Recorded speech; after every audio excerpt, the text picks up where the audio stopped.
Hi all. Starting from this video, we're going to discuss reactions that deal with radical intermediates, and the first one we'll see is radical halogenation of an alkane. Before we look specifically at the radical halogenation of an alkane, I want to first discuss how do we initiate radical formation. There are two main ways to initiate radical formation. The first way I'll talk about is thermolysis, and that's with heat. The symbol for heat is this triangle. I have two examples using thermolysis. One is with a peroxide. Peroxide is a molecule that has an oxygen-oxygen single bond, and it's pretty labile. This has a bond dissociation energy of 150 kilojoules per mole. And this chlorine-chlorine bond has a bond dissociation energy of 243 kilojoules per mole. Now, you remember that the mechanism arrows we should be using are fishhook arrows, and we're going to do what's called a homolytic bond cleavage, meaning that the bond that's dissolved, or the bond that is broken, each atom of that bond gets one electron. And in this peroxide we get this radical. And it's typically okay to draw that one unpaired electron. You wouldn't have to draw the other two lone pairs, but you could if you wanted to. I'll leave that out. For the chlorine example, and you could put a 2 here if you want. For me, or for my class, it's not necessary. For this homolytic bond cleavage, we have this movement of electrons. Again, let me write this down somewhere. Homolytic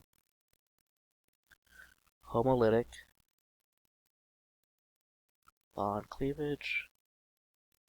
And again, what that means is that each atom of the bond gets one electron.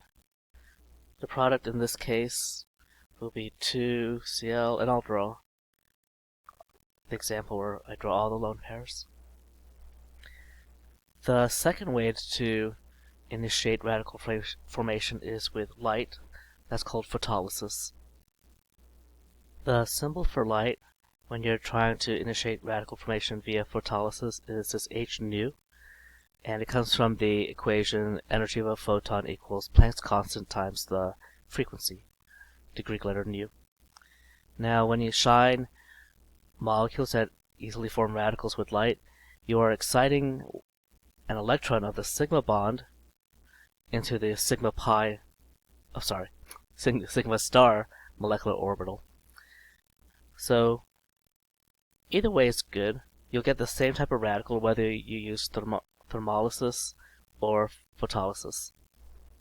Because we are looking first at radical halogenation of an alkane, I want to remind us of the bond dissociation energies of alkanes, in particularly the bond dissociation energy for the carbon-hydrogen sigma bond, which is 435.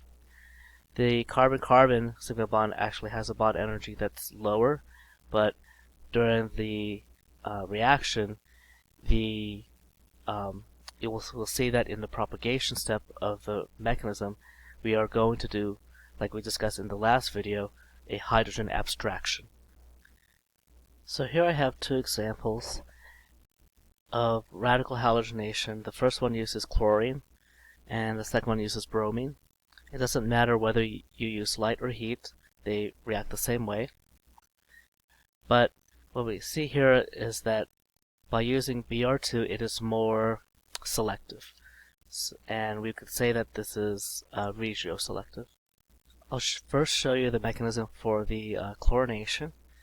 Then we will discuss the percentages and other details, including stereochemistry and possibly...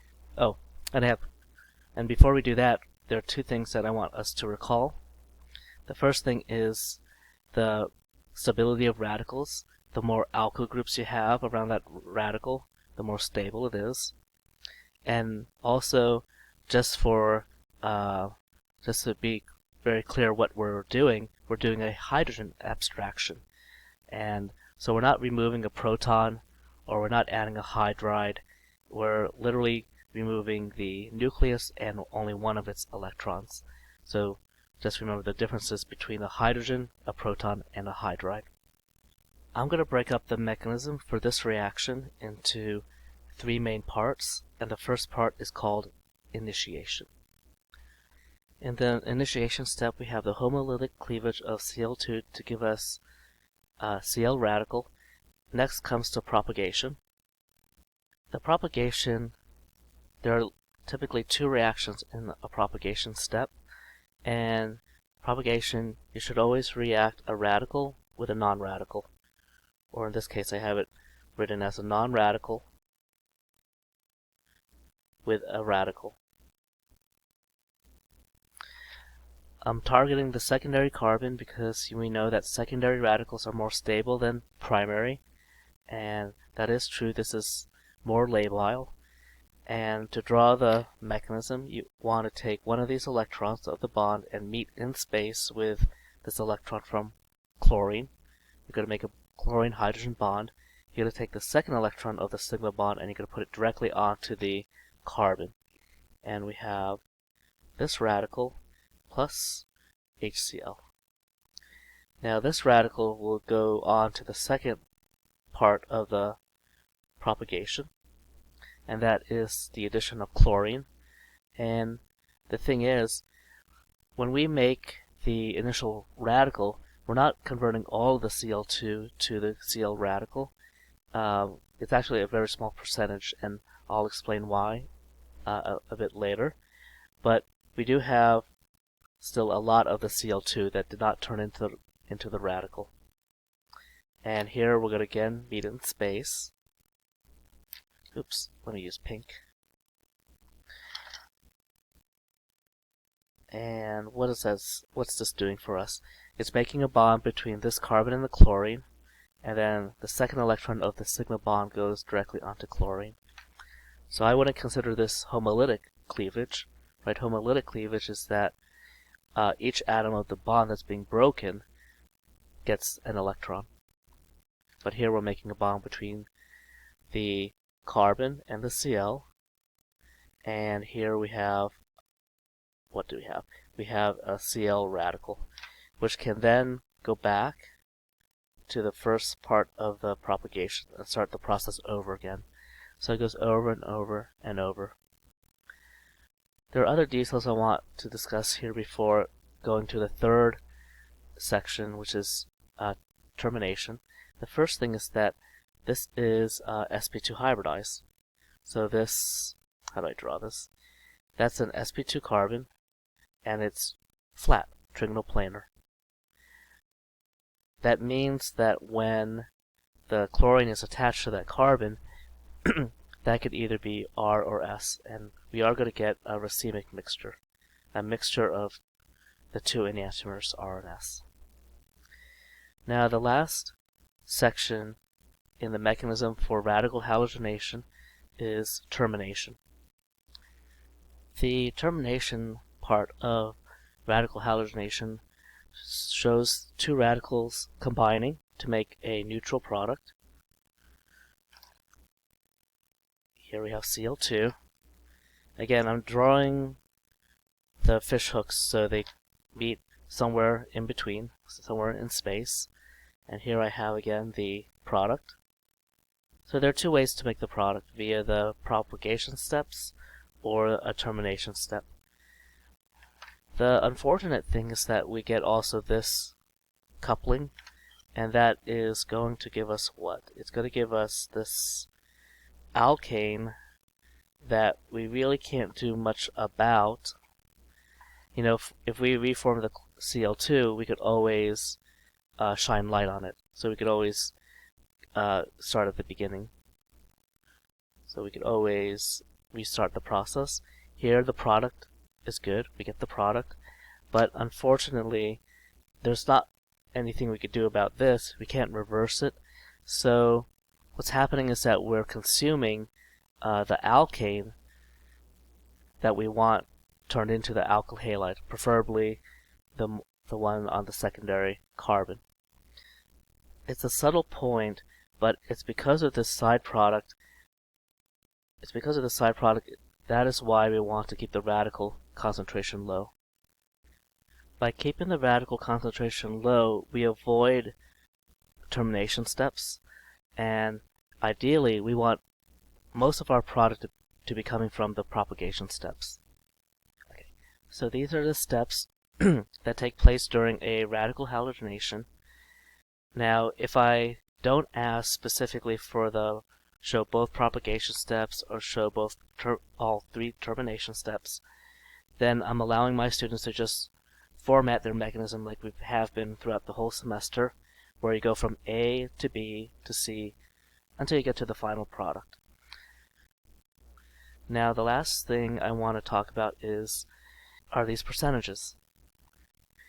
Here I have listed the relative reaction rates during chlorination versus during bromination, and they change. So here, the tertiary radical is still more reactive than the secondary and the primary radical, but the differences between those three types of radicals are very pronounced when dealing with bromination. Or in this class, I'm not going to go over why that's the case. It has to deal with the bond dissociation energies of the carbon-bromine bond and the hydrogen-halogen bond. But I do want us to know how to use these numbers. Now, if you take a look at the butane, we also have these numbers where you have a total of 10 hydrogens and 40% are on a secondary and 60% are on a primary. To get close to the accurate percentages of the final products, you would want to figure out, you would want to use the percentage of the type of proton I shouldn't use the word proton. The type of hydrogen you're abstracting or removing, along with the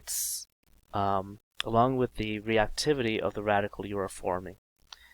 Let us take, for instance, this chlorine example first. We have two products.